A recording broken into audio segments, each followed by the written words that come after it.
Thank you very much. That was amazing.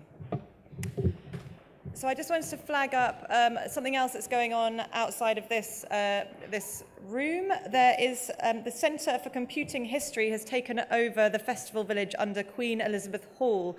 So if you want to check out things like BBC Micro and other computers that were invented before the web, or find out more about video games like Pong and Space Invaders and Lemmings, you can go and check that out a little bit later. Now, Tim Berners-Lee and the Web Foundation talk about the need to keep the web free and open. But there's one economic powerhouse that continues to exercise one of the most extensive internet censorship policies in the world with the Golden Shield Project, also known as the Great Firewall of China. Now, that's the topic of discussion for the next panel session, which is going to be chaired by Jeremy Malcolm from the Electronic Frontiers Foundation. Please welcome him and his panelists to the stage.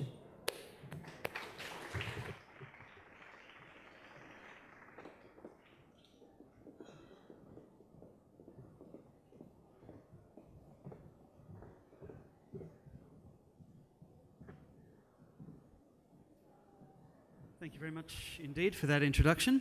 My name is Jeremy Malcolm. I work in the international team of the Electronic Frontier Foundation.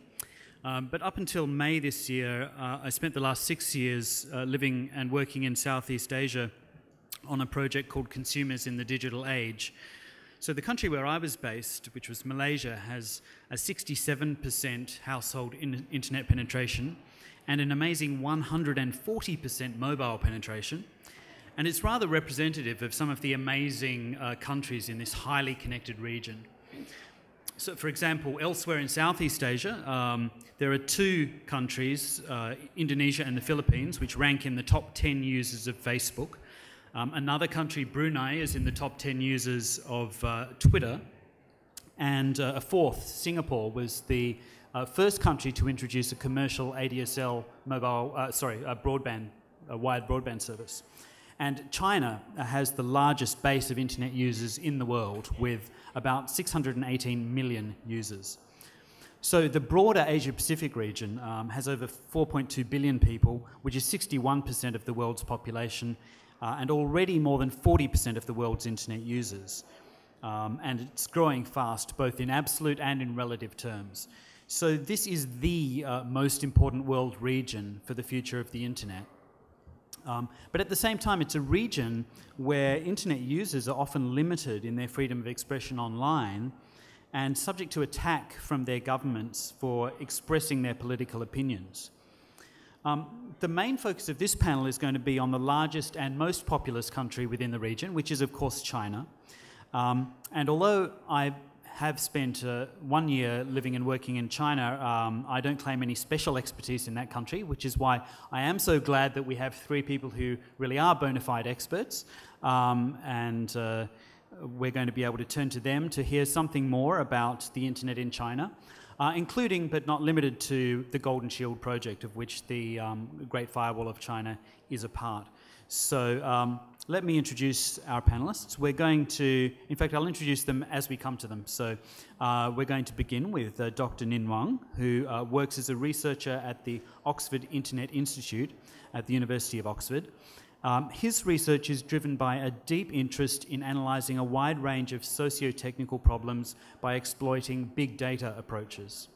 So welcome, Dr. Wang. Hello, everyone. Good afternoon. My name is Ning Wang. Actually, I'm working at Oxford Internet Institute, University of Oxford. My main research area is user quantitative research methods, what we call big data methods, to analyze different kind of technical and social problems all over the world. And most of my research areas, we use a lot of data from social medias and social network. So my research area is focused on social network analysis and big data and open data.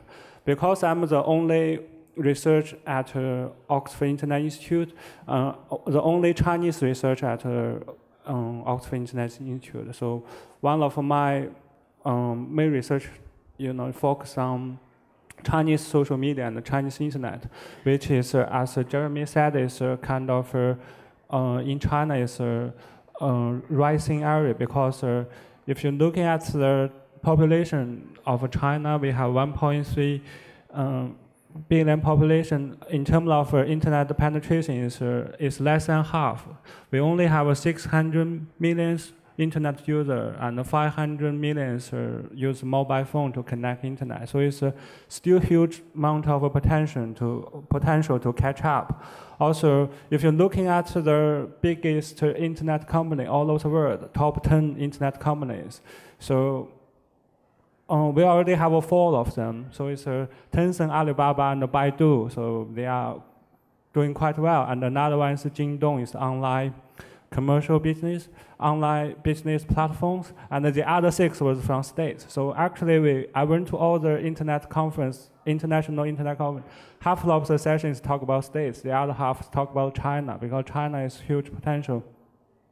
And for me, so my main research area is not quite focused on the securities and the censorship, but I'm also quite interested to looking at that area because we have some colleagues, we work together, because for me, it's a censorship mechanism, or what we call is Great Firewall, is quite like unprecedentedly the most complex systems probably in all the human history. If you're looking at the scales and the size, we don't know actually how much money and how many manpower was put into that system. But for us, it's like we did some tests like black box textings, and we analyzed the censorship system. For us, it's like 3 kind of different systems, because people are joking to me like Chinese people are good at building walls. In ancient time, we built a Great Wall. In now internet age, we have a Great Firewall. But when looking at the Great Firewall, it's not only the wall blocks the information. For us, it's like 3 kind of different systems. The first one is we call it network blocking. That is very low level. We call it a Great Firewall. The second one we call it service blocking. So it's a lot of Western internet companies like Facebook, Twitter, and Google's would block. The third one we call is really censorship. So it's use a lot of human beings, human powers looking at a specific.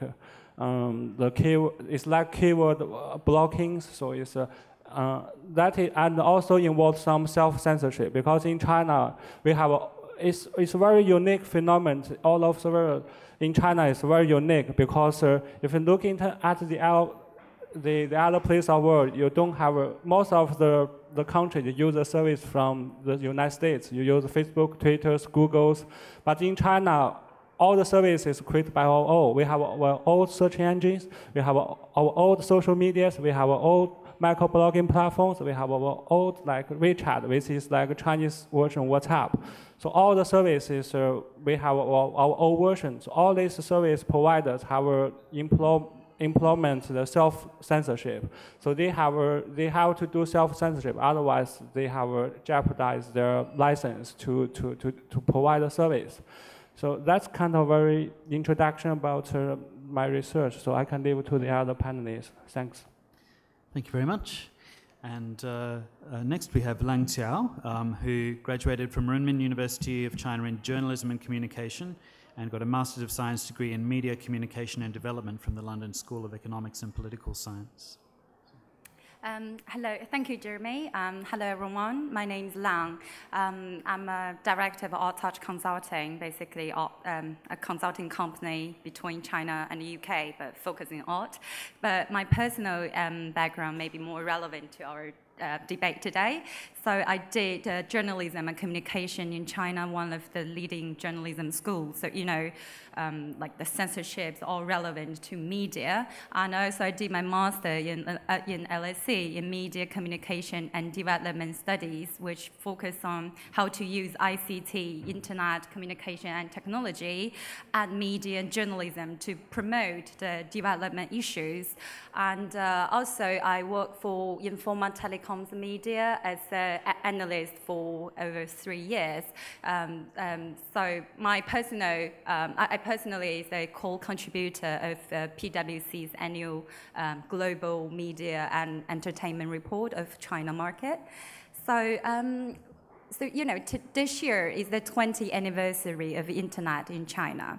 And it's almost a decade for the Golden Shield project. So the censorship technologically come a decade later. And compared to 1997, we only have 600,000 internet users. And by the first half of this year, we have 600 million internet users. And 500 million of them, as Dr.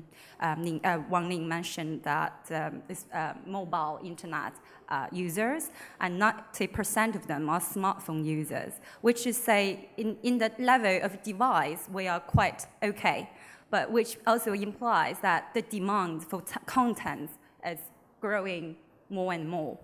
And when we talk about censorship, particularly this Golden Shield project, there's always a theory behind, an ideology behind, historically. A lot of people refer to the saying of Mr. Deng Xiaoping, that when you open the window for fresh air, you have to expect the fly blow in. So from that point, the reason why they built the Great Wall in order to filter the fresh air, to stop the flies out.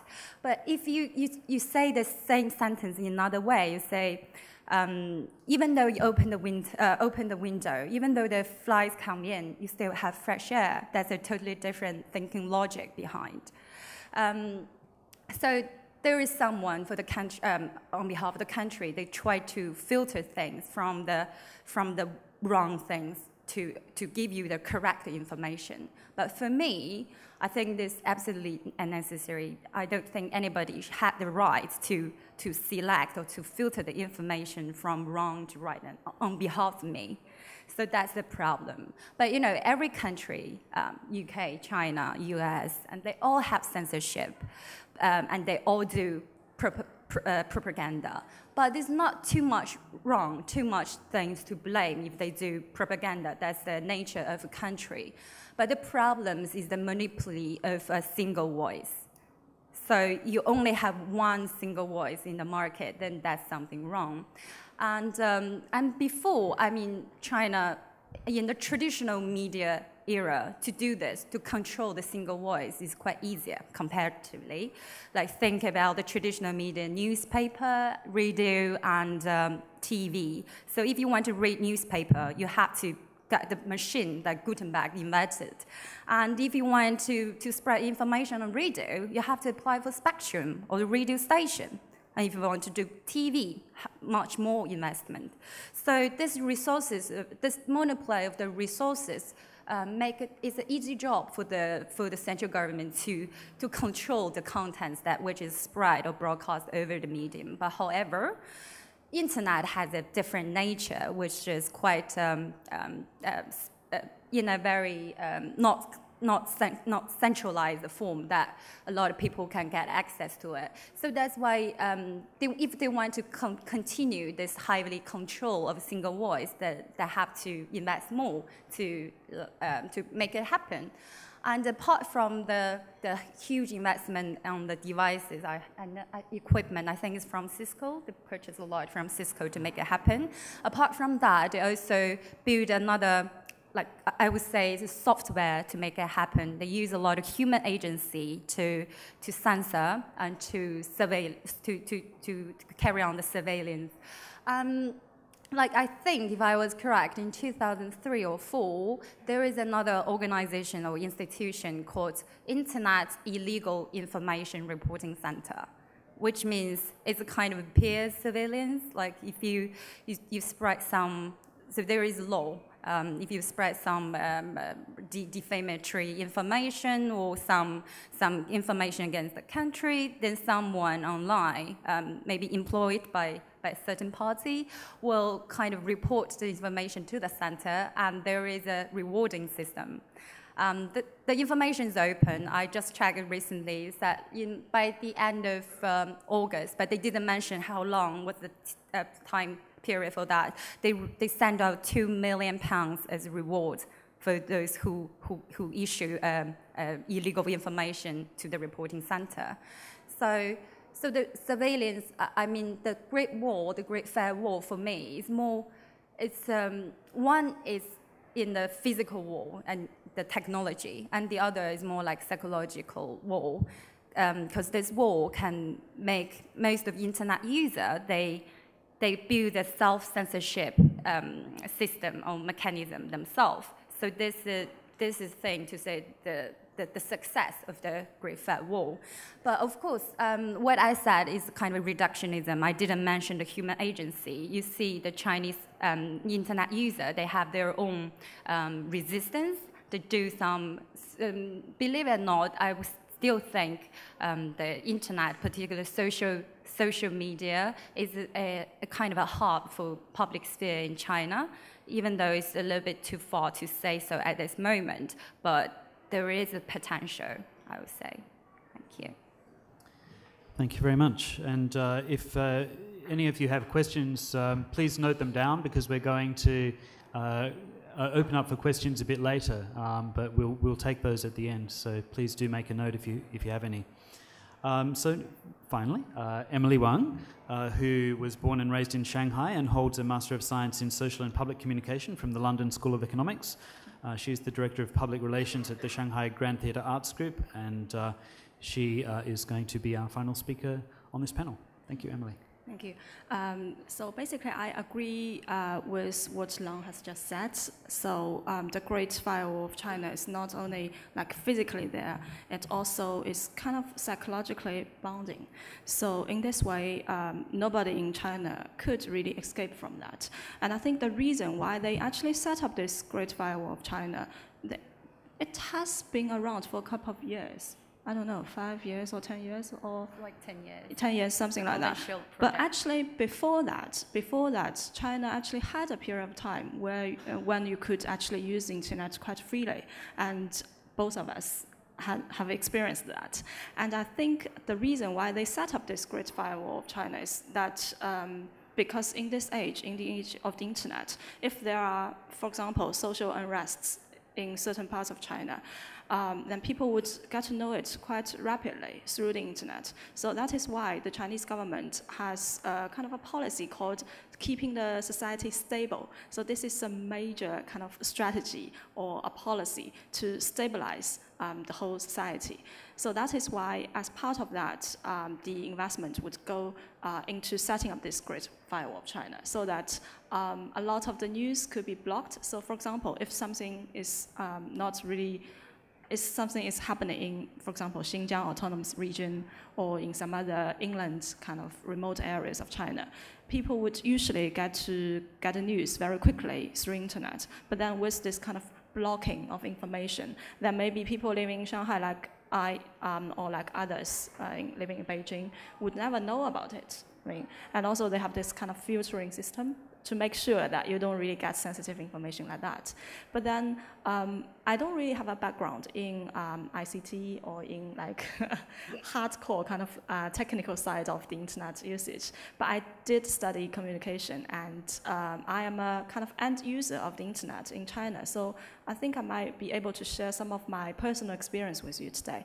So because of this Great Firewall, I work in the arts, but I do have to browse on YouTube or some other kind of internet websites to get the latest information about what's happening in the performing arts sector or visual arts sector all around the world. But then with this Great Firewall, with this blocking system, I wouldn't be able to log on to Facebook, Twitter, or YouTube. But then there's a way, because in China, you can actually, well, thanks to the online kind of platform for commercial operation from Taobao, the Chinese eBay, you can actually easily purchase a VPN account.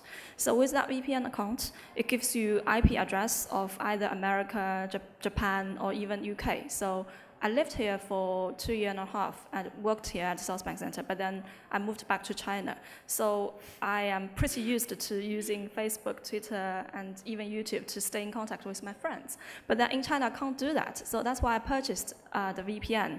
It can even give you a London IP address so that you can use BBC iPlayer even in China, so which is good.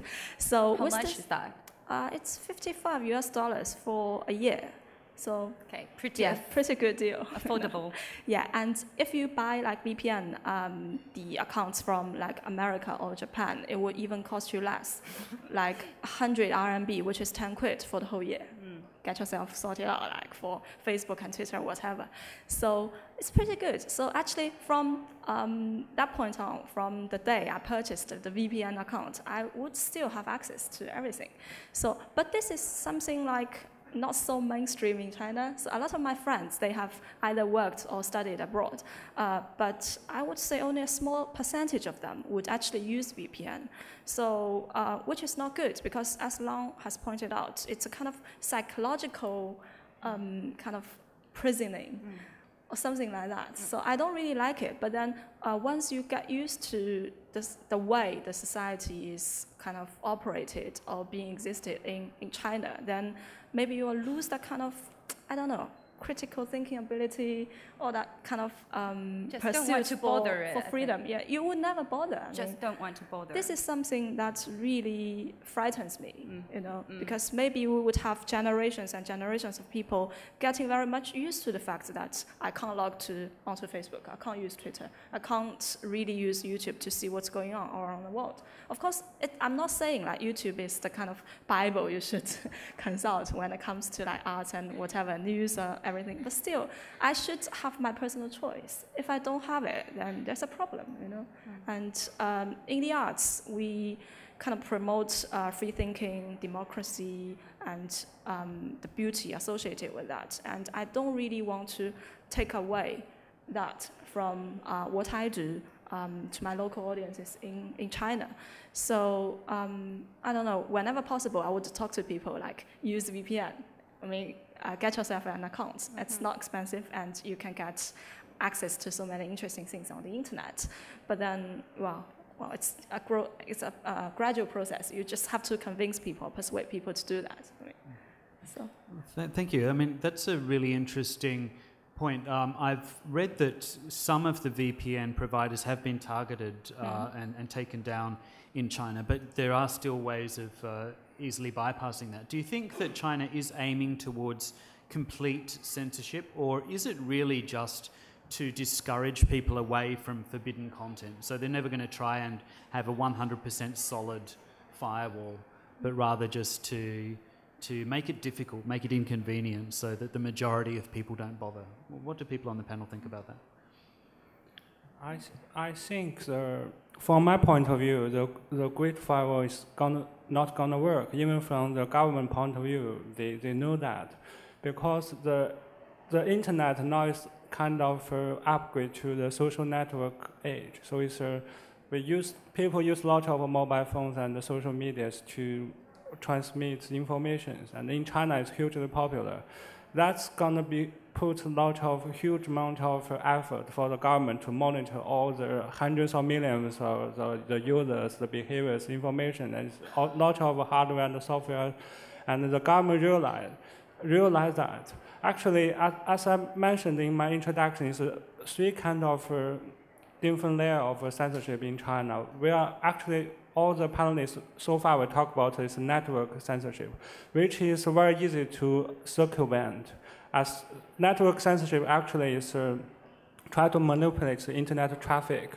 Actually, for example, the DNS blocking. So it's whenever you go to some website, you have to type some of URL address. That kind of go to DNS service, turn into an IP address. What they did in China, they can give you a fake address. So if you search Facebook, probably they will not give you return any IP address. Secondly, they can give you a fake address. Our colleague analyzed about 3,000 websites in China. They are all blocked, and we found the policies change over time. It's not like some websites will block just permanently. Sometimes they can see and sometimes not. So it's kind of reflect to your questions. The policy in China in terms of censorship and internet control, it's changed over time. It's changed depends on the government decision. The second one is we didn't mention about is we call it keyword blocking.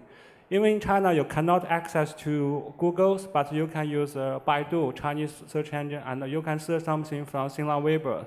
But if you type some keyword, they will return anything. They said, okay, technical problems, we couldn't do that search, and and even it's very different. Company have different policy. If you search on WeChat, Chinese version WhatsApp, they said the web page was reported by many users. There's some abuse information, so we removed. So they always kind of this kind of keyword blocking. But the Chinese people, they are very smart because in China the Chinese language is so rich.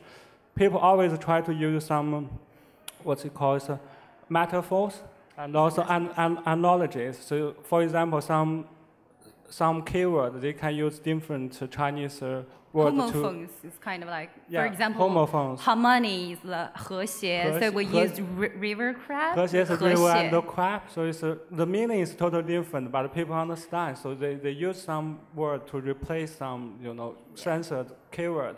So that is all this kind of censorship it's not gonna work. All the young people in China, they know how to use VPN, they know how to connect to Facebook and Twitter, and with the technology upgrades, the government will never catch up with this one. And also the keyword blocking is not working because the people always can substitute the keyword to find out the information.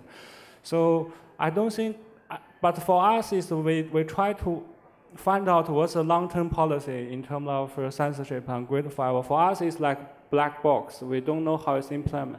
But we test a lot of servers and the service in China. We found the service is changed. Actually, it's one paper published by Gary King, who is a professor in Harvard University on computational sociologies. One of the papers is interesting. He said the purpose of a Chinese Great Firewall is not to suppress the freedom of expression for individual. Actually, the real purpose for Chinese government is try to avoid the collective behavior. So it's kind of a two series. First series is critique theory.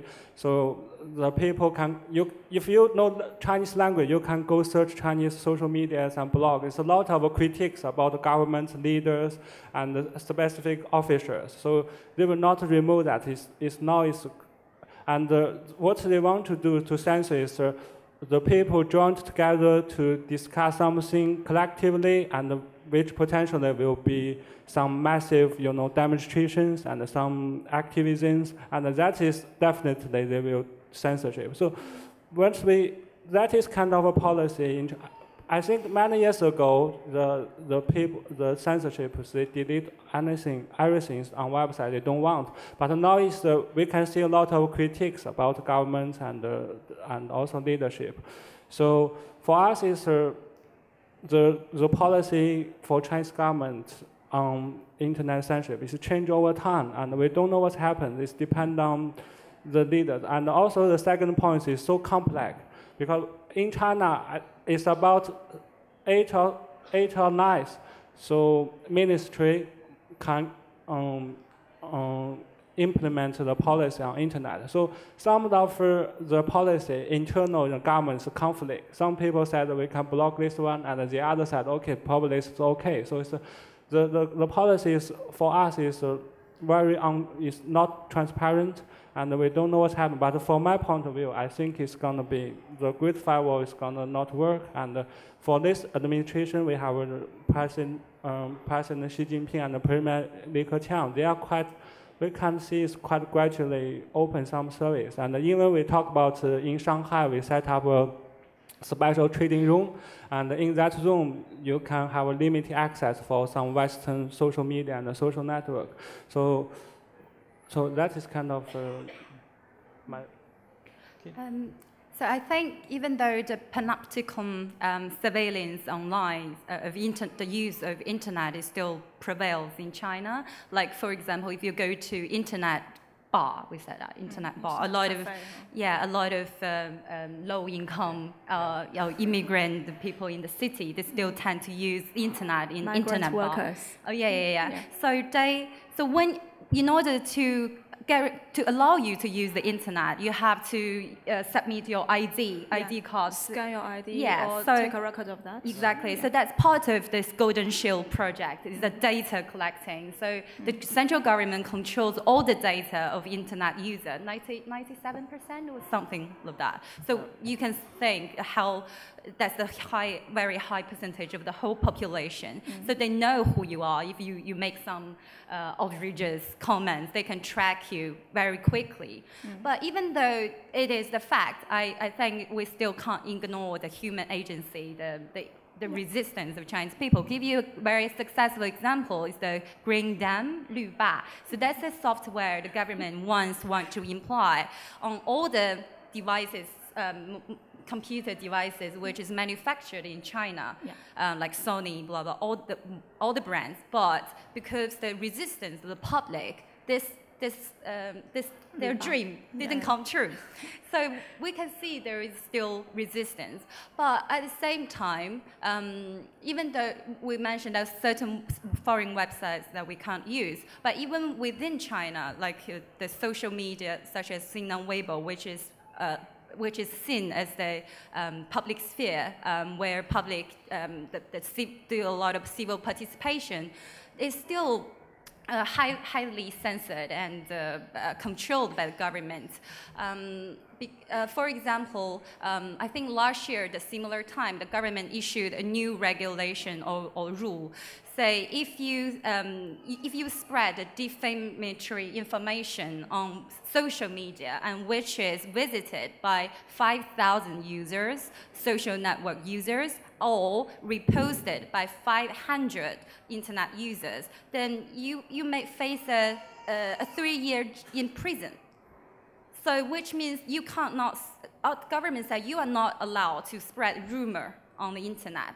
But to me, this regulation is ridiculous and it's not fair, because from the government, they know much more information to you. For example, if my friend who lives in a certain area in China, he feels, oh, maybe there's an earthquake, and my friends, his friends say so, and then he sent a social media Weibo to say there might be a earthquake there. Then if this information gets spread out for more than 500 times, the government will say you send rumors and to generate instability of the society. But to guarantee whether there is an earthquake or not is the job of the government rather than any individual. It's not fair. We can't guarantee. So there's a lot of the big Weibo users, they were sentenced actually. Yeah, I think so. And together with a couple of other journalists and things like that. Yes. So I think what's frightening is that the country actually knows your identities. So there's no way to make anonymous calls like in the past. You could do it. So if you just try to sneak into an internet cafe and try to post something, rumor or not, then you will get caught. I mean, that's really the most frightening bit of it. I mean, Big Brother is watching you. It's just like that. I mean, because like I think it's true also in Western countries, in countries maybe all over the world. But in China, they have made it so obvious that it puts another kind of psychological lock onto your heart. Yeah, because I personally have the experience. Like once I tried to send some information on social media on my own account. Yeah. After I finish the sentence, I delete my sentence myself. I feel maybe gonna be very sensitive, got be deleted by the censor on the internet. But later I feel, no, this is so wrong. I shouldn't think in that way. Yeah. And then I post it. It seems they didn't delete it. Oh, really? So sometimes our self-censorship is even harsher than the real civilians. So that's the success of them. Yeah. They train you that you do even more strict on yourself. It's a good point that we have to remember. It's not just the firewall. So the recording of the identities of the internet users is also a big part of the Golden Shield project. We have a question from the audience. We may have a few questions from the audience. So let's bring one of the microphones over to the gentleman at the front to begin with.